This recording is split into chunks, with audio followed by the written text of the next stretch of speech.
What's up, everybody? It's Glenn and Big Jack back with the Bohemian Sharp, talking about Bears Week 15 at home versus the Eagles. Welcome, gentlemen. A little recap: Bears are coming off a bye. Um, they're sitting at number 3 overall in the draft right now, tied in record with the team that has the number 2 pick, but losing on some kind of tiebreaker. I forget what it is. Um, if they lose out, which it looks like it could be a real possibility with the remaining schedule, they're probably for sure. Well, they're for sure looking at a top 3 pick. If they get a win, that could change. Um, that being said, like we've said all along, we want to see some of the key players, Justin Fields especially, keep progressing and getting better and getting more confident as an NFL player. Big Jack, what are some of your thoughts here before we get to the Bohemian Sharp with some of his keys to victory? Biggest thing, as it has been all year, is just what you ended with once again. Justin Fields getting on the field.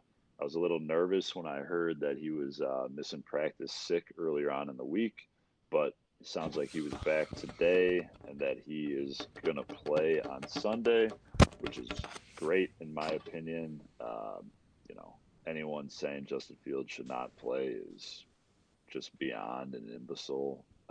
So we got to keep him out there, keep seeing the development, especially against these good teams. Philly is arguably the best team in the NFL, and I want to see how he does in these situations. You got to build for the future.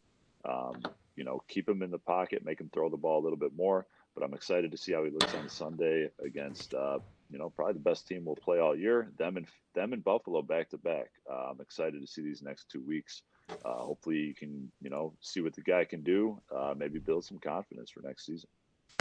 Absolutely. I agree with all your sentiments there. I also want to see them, if they do take some lumps, which is totally possible the next couple of weeks, stay positive, to, not let it affect, their interviews and stuff like that. Stay professional. This year's over. You're already eliminated from playoffs. Obviously, keep trying to learn. But, understand that there's levels to this, and this offseason is going to be one of a big rebuild. But that being And said, go ahead. another thing I'm happy about too, real quick, is that it sounds like Brisker and Gordon have both all Yep. clear as far as the protocols go. So touching on that developmental piece, it's going to be great to see them Yeah. on the defensive side of the ball against some of these offenses as well. It would be nice to see a few nice games out of our secondary, or at least some encouraging signs, even if it's not totally strong games. Because early season, I was feeling actually really good about our secondary. The injuries make you start kind of questioning everything. It'd be nice to know going into this offseason that we at least have a strong young nucleus in our secondary, because we already have so many other pieces to fill. It'd be nice to have, quarterback hopefully checked off, right guard, Braxton Jones somewhere along the lines, Jack Sanborn, all pro linebacker at some point. Some of these key things you'd like to have them checked off, because we don't have that many real assets. It would be nice to have a few going into this offseason of a big rebuild, where we're probably going to spend quite a bit of free agency, try to build through the draft. It would be nice to see Brisker keep looking like a real safety back there, and some continued improvement from Gordon, who looked really bad early in the season, but actually started looking a lot better before he got that concussion. But anyways, Bohemian Sharp, are you going to be in attendance this weekend? I'll be in attendance. I've gone back and forth in this game a little bit, and I really want the Bears to win this football game. Okay. Couple reasons. I mean, we need to get this team comfortable with winning football games going into next season. I don't think that it's a monumental jump if we happen to end up with the 5th or 6th pick over the 2nd, 3rd. I don't think it's going to cause anything. I got full confidence in polls kind of to direct this team where they need to go. And I just can't stand Philadelphia. All their fans are scumbags. Every person in that town's a complete fucking scumbag. And I want to beat that football team. Couple of keys to victory for me. I want to run the ball and establish a run very early and often. I do not think that Justin Fields should be getting away from what he's good at. I don't know if we should have as many design runs as we used to, but I do not want to inhibit him from scrambling the ball, and I want to establish an early, get play action going, and make it as easy as possible for Justin Fields to be successful passing. I'm unfortunately in a position where I cannot support this guy fully at this point in time. And it's not a position I'm comfortable or happy being in. But I gave Mitch Trubisky utmost support in for 4 years and looked like a complete fool. And so I cannot give this guy any support or backing until I see himself established as a passer in the NFL. And he's not established himself yet. And so I am going to. I'm happy to have him on the team. I'm glad he's a part of the process, and I think that we're all blessed as Bears fans to have him on the squad. But I still can't back the guy yet. Happy to have him on the team though, and I think that you got to establish run. So that's key to victory number one. Key to victory number two, you need to find an identity on defense in some way, shape, or form. We are just we traded away a bunch of key pieces this year, and we have a bunch of injuries too, and the guys are stepping up left and right. But not stepping up enough, and we need to find some form of identity on defense and limit them in some facet on points. We can't give up 30 points a week as the Chicago Bears organization. Maybe 3 years from now, if Justin Fields learned to pass and we're putting up 42 points a game and stuff, we can start doing stuff like that. But like right now, we need to be focused on not getting as many points on the board for the other team as possible. That's key number two.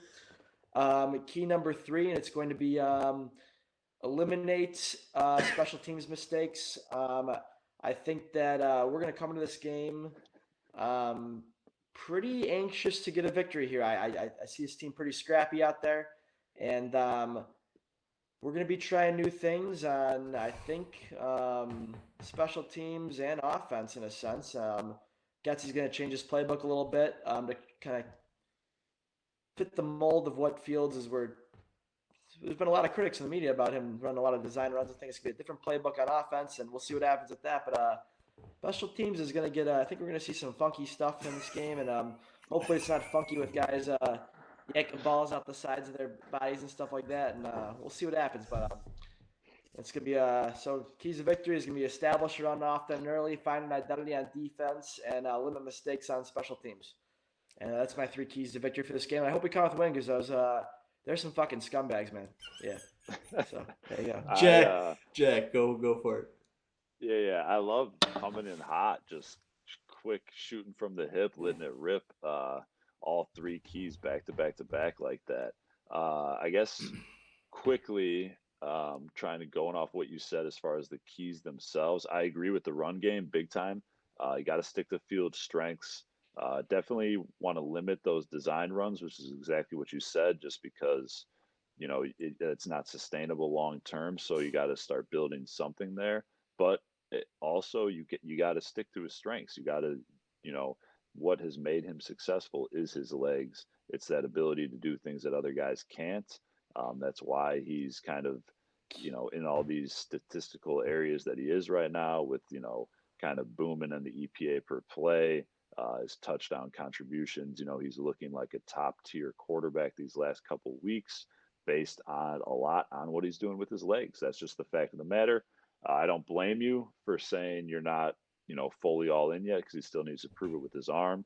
I think any competent football viewer, anyone who's certainly in a front office across the league would all probably agree with that assessment. There's a lot more to prove with his arm, and I think that him being on the field is the only way to do it. That's why I'm happy he's out there playing, even though he's dealing with a little bit of that shoulder injury on the non-throwing arm. Defense, we're just horrible defensively. Our personnel is terrible. Front seven's maybe maybe the worst that I could remember. Maybe the worst ever. Me and Mike have talked about it before. Statistically, they're like an outlier of how bad they are. It's like, there's like a cluster of a couple teams that are like bad, and then it's like the Bears, like over here. You know what I mean? Like it's like they're just way worse than everybody, which is not great from a personnel standpoint. But it also makes me worried about Eberflus. Like you're supposed to be a defensive coach, and this guy, he can't scheme how to keep a baby in the crib. So. Yeah. I don't know. It's a little nerve wracking there. I hope they start figuring some things out, at least showing a slight bit of resistance because they're going to have to against that high powered offense. Also kind of ties back into your running key, just keeping the Eagles off the field a little bit. And then special teams, yeah, that's that third phase of the game that no one likes to talk about, but it plays a factor. We've seen it time and time again, especially in Bears games this year. Bears record sucks. You are what your record says you are, but they've been in a lot of tight games that have been lost because of stupid mistakes, bad turnovers, and you just can't be doing that on block punts for touchdowns. You can't be making those special teams errors. The kick return for a touchdown against the Falcons totally flipped the game. So the special teams errors have certainly cost the Bears. Can't afford them in general, particularly against one of the better teams, if not the best team in the league. And then the last comment I'll make, just because you didn't really talk about it all, is that the Bears' best game of the year by far was against the Patriots when they sort of came off that mini bye against Washington. So I am interested to see what the coaching staff was able to do. You mentioned Luke Getzey, kind of what he's doing with his fields and the game plan. I'm excited to see what they were able to do with this bye week because I do believe that over the long term that is a sign, a positive sign of a good coaching staff is what they can do with that extra time in those bye situations. So I'm very interested to see how the team looks out of the bye, their first full bye. And, I don't see why, based on that little bit of history of what they did against the Patriots on the road, I don't see why they can't come out of a full week bye and be competitive at home. Yeah, I But mean, go ahead. last thing I was going to say, though, too, not necessarily about your keys. I completely disagree with what you're saying about the draft picks. The fifth, sixth pick, seventh pick is a billion miles difference between the second or third pick. And it's just not close, in my opinion. I think if you get the second pick, you'll be able to get a king's ransom. Mike has said it before. I think he said it best. Like, yeah, if you get, the fifth or sixth pick and you trade back, like, yeah, you'll trade back. You'll get something. You might get a pick. But if you get that second pick and someone wants to go up and get Bryce Young, or they want to go up and get Will Levis, or whoever the guy ends up being that shoots up these boards. It's just a king's ransom. The 49ers traded up 100 first round picks to go get Trey Lance at 3. There's going to be the quarterback that people fall in love with. I think that second or third overall pick, I think it does make a quite a noticeable difference. Yeah, I think if you're second or third overall, you wait and you hopefully get a king's ransom, right? For one of these quarterbacks. It seems like Will Levis is a really hot name from everything I'm reading, which God knows why. But uh, yeah, you're hoping somebody offers you something that makes your jaw drop to move off that pick. And if you don't, then you pick the best player in the draft that's not a quarterback because that's what they're going to take ahead of you. So, yeah, I mean, I think I'm hoping, honestly, that they lose out. I think there is something to winning games, but I think at this level, as long as you're not like losing the locker room, I think you're okay. We're all pros here. They all won at the next closest level. So I think as long as you're not like getting shit pounded the last 4 games, oh no.